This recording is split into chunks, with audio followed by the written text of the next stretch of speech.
우리는 인간이 인간을 먹는 행위를 식인행위라고 부르며 금기시하고 있습니다. 하지만 몇몇 범죄자들은 자신이 희생시킨 희생자들을 먹었으며 이러한 범죄자들은 전 세계적으로 어렵지 않게 찾아볼 수 있습니다. 이러한 식인범죄자들을 인터뷰한 자료에 의하면 인간이 고기는 돼지고기와 소고기 그 어느 중간쯤의 맛이 난다고 합니다. 직접 확인해 볼 수 없는 맛이기에 이들의 표현을 빌려 상상해 볼 수밖에 없긴 합니다. AI를 기반으로 만들어진 맛을 구분해내는 로봇들은 이미 상용화된 지 오래되었으며 이 로봇들은 인간이 고기를 베이컨으로 분류했다고 합니다. 그런데 인간의 고기 맛에 대해서 매우 자세하게 서술되어 있는 책이 있습니다. 미국의 모험가이자 저널리스트인 윌리엄 뷰러 시브록이 지금으로부터 100년 전인 1931년에 출간한 책 정글 웨이스입니다. 시브록은 식인 풍습을 경험하기 위해 서아프리카를 여행했으며 개로족으로부터 식인 경험을 할 수 있었다고 합니다. 정글 웨이스에는 원시 형태의 인간 고기가 소고기처럼 보이지만 약간 덜 붉은색이고 연한 노란색 지방이 있다고 말합니다. 구우면 양고기나 소고기 냄새가 나며 맛은 송아지 고기와 거의 비슷해서 보통의 평범한 사람이 먹으면 송아지 고기와 구별할 수 없을 것이라고 표현했습니다. 어떤 이들은 시브록이 서아프리카를 여행한 것은 맞지만 개로족으로부터 식인 경험을 한 것이 아니라 프랑스 파리로 돌아온 후 병원에서 사망한 환자의 시신을 구해 경험한 것이라고 주장하기도 합니다. 하지만 시브록이 식인을 경험했다는 사실에는 대체로 대부분의 사람들이 동의하고 있습니다. 재미있는 사실은 미국이나 영국 등 대부분의 나라에서 인간이 고기를 먹는 행위 자체는 불법이 아닙니다. 다만 인간의 고기를 얻기 위해서는 범죄를 저지르지 않고서는 거의 불가능에 가까운 것이 문제입니다. 하지만 범죄를 저지르지 않고서도 인간의 고기를 먹을 수 있는 방법이 있긴 합니다. 바로 여성이 출산 후 얻게 되는 태반을 먹는 경우입니다. 태반은 산모의 신체 조직의 일부로서 태반을 먹는 행위는 분명 식인 행위라고 볼 수 있습니다. 미국의 가수 킴 카다시안과 배우인 알리시아 실버스톤은 태반을 지금의 비타민이나 영양제의 위치로 올려놓은 인물들이며 이러한 유명인들의 태반 섭취는 곧바로 전 세계적으로 큰 유행을 일으켰습니다. 태반은 태아에게 영양분을 공급하고 산모의 면역체계를 태아에게 전달해 태아가 기본적인 면역체계를 갖출 수 있도록 하는 통로 역할을 합니다.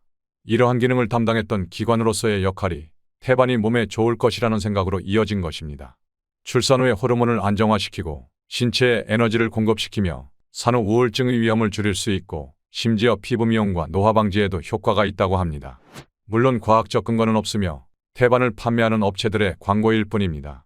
태반을 보충제처럼 복용할 수 있도록 분말로 만들어 먹기 좋게 캡슐에 넣어 판매하는 수많은 업체들이 존재합니다. 하지만 미국 내 최고 권위의 질병통제예방센터는 이러한 태반 섭취의 위험성에 대해 계속해서 경고하고 있습니다. 태반이 박테리아와 세균 감염에 취약하기 때문에 오히려 건강을 해칠 수 있기 때문이라고 합니다. CDC 외에도 많은 대학의 연구진들은 태반의 효과는 약간의 단백질 섭취일 뿐이며 유행과 플라시보 효과로 과대포장되었으니 차라리 닭가슴살을 먹는 것이 나을 것이라고 합니다. CDC에서 태반 섭취에 대해 계속해서 경고하는 이유는 인간이 같은 종에 속하는 다른 인간을 먹었을 경우 인간과 다른 종인 돼지나 소를 먹었을 때보다 세균이나 바이러스가 매우 쉽게 전염될 수 있기 때문이라고 합니다. 서로 다른 이종 간에는 감염체의 전염이 쉽게 되지 않지만 같은 종 간에는 상대적으로 아주 쉽게 전염될 수 있기 때문입니다. 물론 코로나19 바이러스처럼 이종 간에 전염되는 경우도 가끔 있으며 이러한 경우 매우 심각한 증세들을 일으킵니다.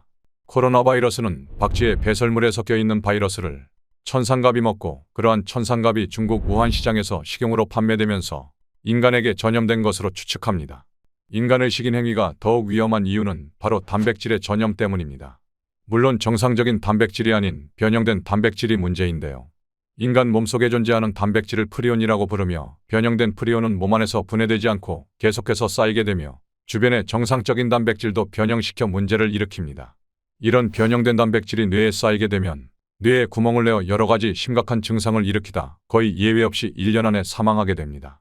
이것은 세균이나 바이러스, 곰팡이, 기생충과는 완전히 다른 종류의 감염체로서 아직 이에 대해 밝혀진 것이 없으며 당연히 치료 방법도 없습니다.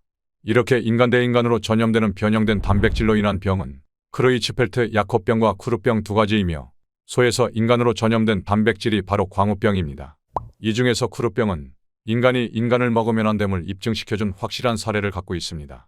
탐험가와 연구진은 1950년대에 파푸아뉴기니 고산지대에서 대략 11,000명 정도로 이루어진 포레라는 원시 형태의 부족을 발견하게 됩니다. 그런데 포레족은 매년 수백 명의 여자와 어린이들이 이상행동을 보이다 결국 사망하게 된다는 사실을 알게 되었는데요. 주요 증상은 얼굴 근육이 마비되어 마치 억지로 웃는 듯한 표정을 짓게 되고 팔다리에 힘이 빠지며 점차 신체 능력을 상실해 가다 사망에 이르게 되는 것입니다. 포레족은 이러한 증상을 공포의 떨림이라는 이름의 쿠르라고 부르고 있었기에 쿠르병이 정식 명칭이 되었습니다. 결국 미국 국립보건원의 연구진들이 쿠르병에 걸려 사망한 고인이 몸을 매장하지 않고 부족 사람들이 나누어 먹는 이들의 장내풍습이 감염의 원인이라는 사실을 밝혀냈습니다. 특히 고인이 고기는 육체적인 활동이 많은 주로 남자들이 그 외 장기나 뇌는 여자와 아이들이 주로 먹었는데요. 결국 최초의 한 명에게서 뇌의 쿠르병이 자연 발병했으며 사망한 그의 시체를 나누어 먹은 여자와 아이들은 곧바로 쿠르병에 감염된 것입니다. 쿠르병은 잠복기가 제각각이라서 누군가 다시 발병해 사망하면 계속해서 고인의 시체를 나눠 먹는 일이 반복됨으로써 여자와 아이들에게 기하급수적으로 쿠르병 환자의 수가 늘어난 것입니다. 쿠르병을 일으키는 변형된 단백질은 유전물질이 없고 끓여도 살아남으며 심지어 살아있지도 않은 존재입니다. 이러한 쿠르병의 원인이 변형된 단백질 때문이라는 사실을 밝혀낸 연구진은 노벨의학상을 수상하기도 했습니다. 이와 같이 인간이 인간을 먹는 동종간의 식인행위에는 쿠르병 말고도 다른 많은 질병에 감염될 확률이 높기 때문에 윤리적인 문제를 제외하더라도 절대 해서는 안 되는 행동입니다. 또한 식인행위에 대해 우리가 반드시 알고 있어야 될 점이 있는데요. 인간 식인행위의 증거들은 전 세계적으로 공통되게 발견되고 있으며 그중 가장 오래된 식인행위의 증거는 약 150만 년 전 유럽에서 아프리카에 걸쳐 살았었던 호모 안테세소르라는 원시 인류에게서 발견되었습니다. 과거 사이언티픽 아메리칸이란 과학 잡지에서 우린 한때 식인종이었다라는 제목으로 원시 인류들의 식인풍습에 관한 논문이 실린 적이 있었을 만큼 인류 진화 과정에서 식인풍습은 계속해서 이어져 왔었습니다. 하지만 우리가 식인이라는 단어에서 자연스럽게 연상되는 식인종들, 즉 식량이나 영양 섭취를 목적으로 한 경우는 거의 존재하지 않았다는 것이 학계에서 수십 년간의 논쟁 끝에 정설로서 받아들여지고 있습니다. 대부분의 인류학자들은 원시 인류로부터 현대에까지 이어진 식인행위는 동족을 잡아먹어 영양을 섭취할 목적이 아닌 장내풍습과 의식의 과정에서 함께했던 가족들 또는 동료들의 삶과 기억을 계속해서 공유하기 위해서라고 말합니다.